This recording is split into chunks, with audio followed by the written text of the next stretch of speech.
le département d'Arantxa-Leia a ordonné de ne pas contrôler Gali à son entrée en Espagne.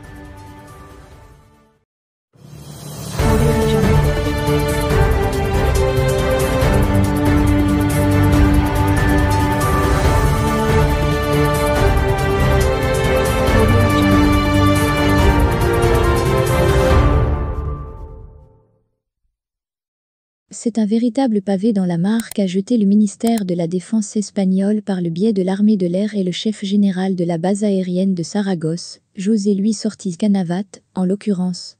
En effet, ce dernier a admis devant la justice espagnole que le séparatiste Brahim Gali n'a pas passé le contrôle des passeports sur ordre des affaires étrangères.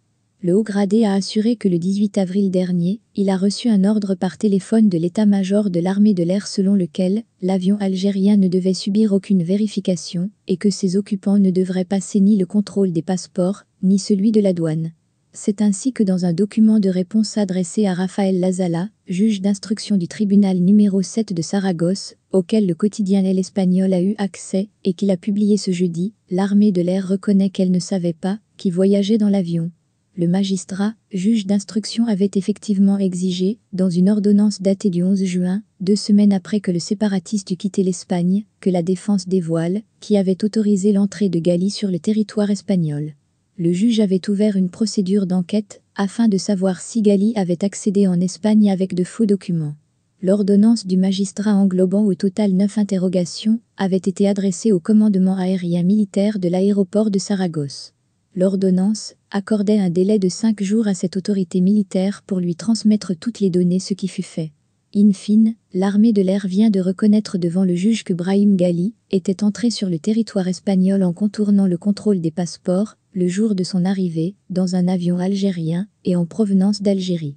Dans la réponse adressée au juge, le général va même plus loin et détaille comment le ministère dirigé par Arantxa González Leia a directement donné l'ordre aux militaires afin que Gali entre en Espagne sans s'identifier, contournant ainsi le protocole établi en matière d'entrée en Espagne par voie aérienne. L'ordre de réception de cet avion algérien provient de la section des relations internationales de l'état-major de l'air.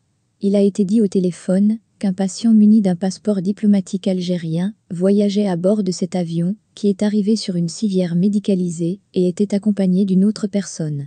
À la base de Saragosse, on ne savait pas qui se trouvait dans cet avion, puisqu'aucun de ses occupants n'a été identifié, poursuit le document, les passeports n'ayant pas été demandés pour ce faire.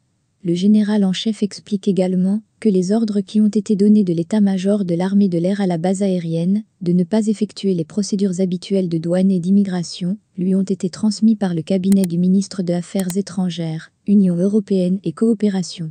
Les instructions transmises par l'état-major général aux responsables de la base aérienne militaire de la capitale aragonaise étaient claires. L'équipage et les occupants de l'avion n'avaient pas à passer les contrôles habituels des passeports ou des douanes qui sont exigés de tous les passagers en provenance de pays hors de l'espace Schengen.